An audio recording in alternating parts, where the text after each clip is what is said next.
Also, he comments framing, blocking, and camera movements are ways to create an emotional connection with your audience.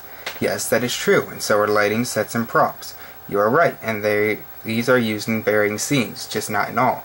But they are used a lot in varying scenes. Let's look at the whole shitload of examples. In episode 1, Redlettermedia complains that one scene where they walked to a room at a flat angle, but when the ship flew in the camera moved with it and slowly settled down while the droids appeared on screen in the conference room. It moved with the Jedi fluidity. This used camera movement as it helped to build suspense as well as complex framing, and the camera zooms in on the trade feds as they build up the suspense of them being scared of the Jedi. And the sets are very cold and metal, like alien style, conveying a very cold, distant feeling, fitting the Trade Federation manipulative attitude, and the lighting is shady and cold, adding to the build-up to the influence of the dark side. The camera moves with Qui-Gon and Obi-Wan when they are sneaking in the bay of the ship to reveal the droid army, again to have a suspenseful reveal. The camera moves from character to character in the political meeting on Naboo to indicate worry, and overall shots of many different characters, and has warm marble sets fitting the more natural beauty of Naboo. Also in the water they have close-ups to show the otherworldliness of the environment, and there was also a lot of intense zoom in and turning around the characters in the Senate scene where Padme makes a vote of no confidence, as that was a very crucial scene.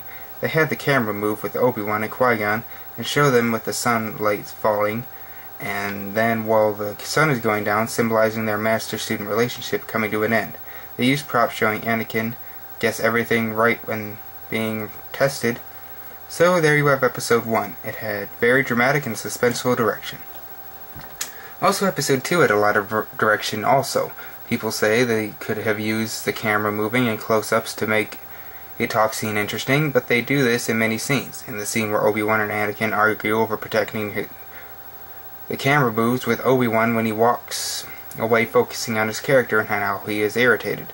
And then when Anakin talks about his worries over his mother, the camera moves with Obi-Wan and becomes a close-up focusing on how Obi-Wan is becoming more personal.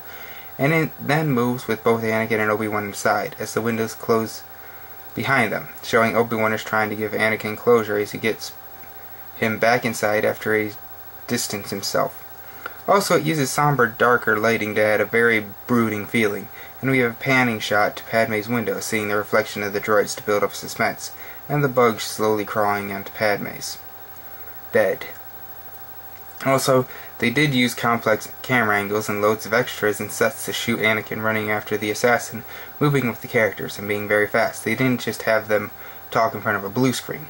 He then walks into the cantina and follows the assassin while the camera moves with him and shows the assassin sneaking up on him, building suspense. And they use CGI to add the set to show that what games are playing and what shows they are watching, integrating the two and making the CGI a part of the framing. Also, there is a scene where Palpatine tells Anakin he is proud, saying his patience has paid off, and it actually shot from a distance. You see little Palpatine at first. We see shadowy reflections of them, and then the camera moves with Palpatine as Anakin follows him. This is also a visual way of indicating that Palpatine is already leading Anakin the way of Emperor-led Darth Vader.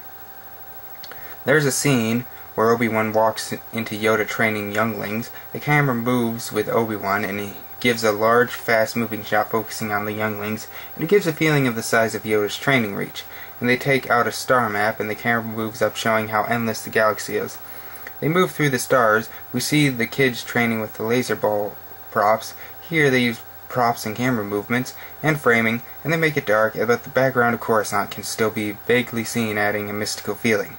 But this is boring, and a scene where Vader is sitting in his pod was visually exciting. Okay.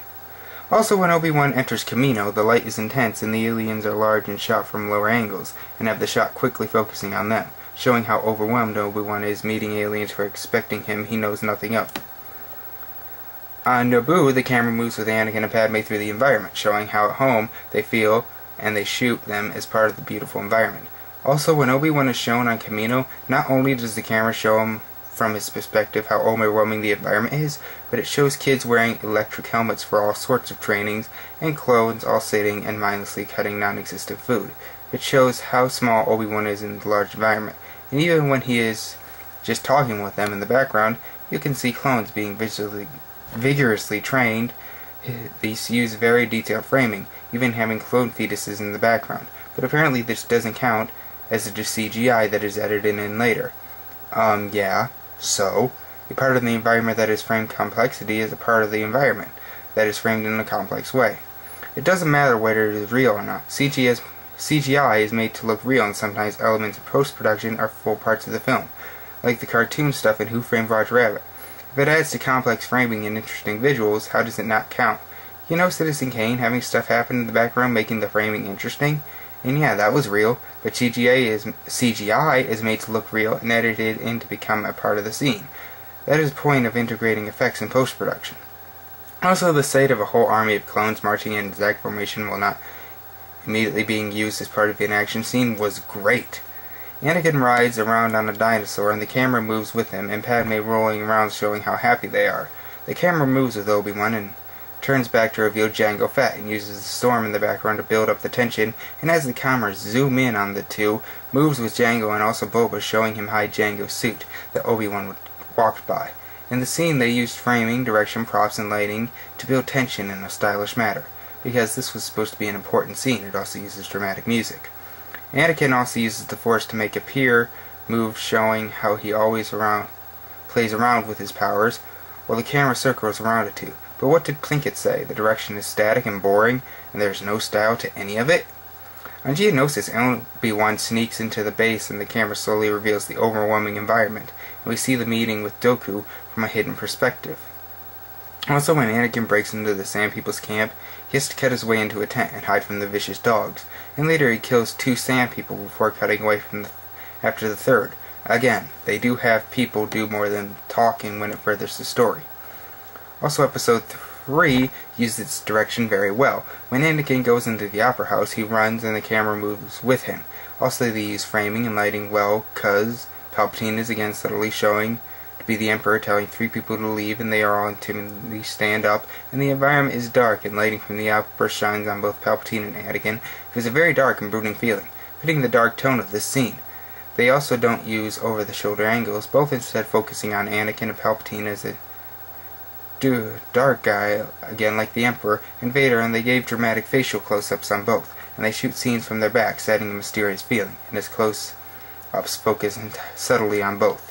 Also in the scene where Anakin is frustrated about not being a master, the camera moves very quickly with them, and what has shot film very high, which is done in a lot of tragedies to convey loneliness and depression, and they use very detailed shadows. And when Anakin tells Palpatine Obi-Wan is facing Grievous, it moves with Anakin pacing back and forth, indicating stress, and it is shown from Palpatine's perspective, showing how Palpatine is manipulating. And again, Anakin walks with Palpatine, but when Palpatine reveals he knows the dark side, Anakin walks away from him, and then they are vertically opposed, and the camera moves with both turning, showing how Anakin is suspicious of him, and Palpatine is trying to control him. And Anakin draws his lightsaber and almost wants to stab him, reminiscent of how he holds up Luke's saber next to him. Also, there is another scene with Palpatine where he said he wants Anakin as a master, where it is like they do a lot shot from a distance. Scenes in Palpatine's office set up Anakin in the Republic's fall, and that is why they are always shot in a cold and uncomfortable manner. Also, the scene where Palpatine announces the beginning of the Empire has close-up on Palpatine and frames him as elevated above his staff in the center of the Senate and focuses on how large the Senate is, and they all applaud him. Also, we see the Jedi Temple destroyed with the camera moving across all the destruction and dead showers, the horrors of the found of the Empire. Also, he complains the scene where Vader was born was cheesy, criticizing him talking about Padme, even though the point of this series is this shows Vader is tragic, and him having problems walking is a reference to Frankenstein, is the monster-like appearance, and him breaking everything about after slowly rising was very dramatic and intense. It is used camera work to slowly show him rise, and him using his force pull to take things down showed his violent, abusive side. Also, we have the complaint the final fight was too long, which is rather ridiculous, as it is built up for 6 films that requires some payoff. He said in his episode run review it could have been 3 minutes. Was the Trent scene at the end of episode 4 not over 15 minutes? Isn't the action at the end of Jedi 3 different battles going on at once? Terminator 2 had like 30 minutes of action at the end. Lord of the Rings, 2 Towers, and The Return of the King. Harry Potter and the Deathly Hallows Part 2. For the so manliest time, Redlettermedia criticized the prequels for things every film out there has. Also, there is a lot going on in this fight. Obi-Wan is determined to take out Anakin to make up for his mistakes.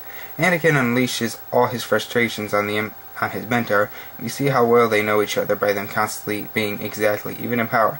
Anakin gives him more and more into the dark side. The differences between this and the fight in Episode 4 is, and why this is longer and more epic, is that this is between the two main characters of 3 films, where that was between 2 supporting characters of 1 film. Also, the complaint is that it doesn't feel real because it is CGI. Yeah, it isn't like both are in pain and don't get tired and barely hold on to the crane and get hit and the whole room really explodes. Yeah, they don't get bloody like in James Bond because they are lightsabers. Star Wars characters rarely get tired and bloody during sword fights because one cut is deadly. Also, it would be over the top again, any modern action film, just like the first Matrix and the Pirates of the Caribbean, not counting the over-the-top sequels, Inception, and Batman Begins, and The Dark Knight, and again Harry Potter and Lord of the Rings. And also he said the fight would be pointless when they did. He asked for pointless action when Anakin's mom was kidnapped or when Palpatine turned out to be a Sith. And don't you dare say he wants the action scenes to come in bits in a balanced way with the dialogue. And Raiders of the Lost Ark that is a safe action movie, yet they made Doom using loads of blue screen, rear production, and models to make an endless third act, which he praises for taking risk and being dark. What? And Kingdom of the Crystal Skull was too safe, but this is too dark? What? What? Anyway, Redlettermedia comments that the opening wouldn't be impressive as it was done using CGI, which most films use nowadays. Yes, and most films in the 70s used models. It doesn't matter whether the technique is conventional, what matters is the final product. Also, the film bring back the dirty and broken down look from the original trilogy. Clones' uniforms are dirty, the Jedi Temple is ravaged, the Tabu is rough, Mustafar is totally grainy. It shows the clearer look in the first 2 prequels was indeed intentional to build up from a peaceful paradise to a war-torn dictatorship. Also, Redlettermedia calls the fight with Grievous consequenceless, even though it helps end the war. Dull, even though he later admits it is well shot and complex. Tensionless, well, Obi-Wan almost falls twice. Grievous beats him up badly, and he even loses his lightsaber. Visually exhausting. Wait, you liked Avatar on the new Star Trek? Right. Lame. That is a more childish turn than a real criticism. He said it is unexciting, even though later he admits it is exciting. It has a droid with 4 lightsabers, a race, and loads of clones and droids shooting. And how is it sterile? Both Obi-Wan and Grievous get tired and hurt. He calls it pointless, which is the same as consequenceless, so we check that. Matthew said the action would be repetitive. Yeah, the action in the prequels is repetitive, with an opening with rockets, budge droids, battle droids, destroys, laser sticks, wielding droids, crash-landing a ship, a fight with Grievous, who has 4 lightsabers, racing the use of laser guns, hand-to-hand fighting, the battle of Mustafar, had raining force pushes, the fight with Windu and Palpatine had window shattering, Yoda and Palpatine's use lightning, jumping, throwing center platforms. How is any of this repetitive? And lacking tension, Obi-Wan nearly dies 3 times. He almost falls off with Grievous, he and Anakin both almost burn, just whatever. Lastly, Redlettermedia complains the film is edited too slowly, comparing it to the original cut of Star Wars Episode 4, A New Hope. However, as said, a slow-paced and edited movie was normal. Episode 4 was revolutionary in its speed as it brought energy and life into a dark and bleak genre, and made it humorous and fun. However, the same way Empire went into dark territory, these films are very drama, tragedy, and political based. This is why they are a whole lot slower. Also, they use a slower editing in very atmospheric scenes. They also have energetic and tensionful editing, like in the scene in Episode 2 where Obi-Wan questions Jango Fett. It edits the very fast during close-ups, building the tension of Obi-Wan being onto Jango. They use very energetic editing in the scene where they are looking for the assassin in the bar. Also, there is a very sudden editing in the scene where Palpatine takes over, and it cross-cuts. Palpatine takes over as a seeming wise ruler with Anakin, his apprentice murdering all his enemies, and Padme's perspective. And the editing in the scene where Obi-Wan discovers Anakin turns into a dark side is dramatic and fast, adding to the shock it is for Obi-Wan.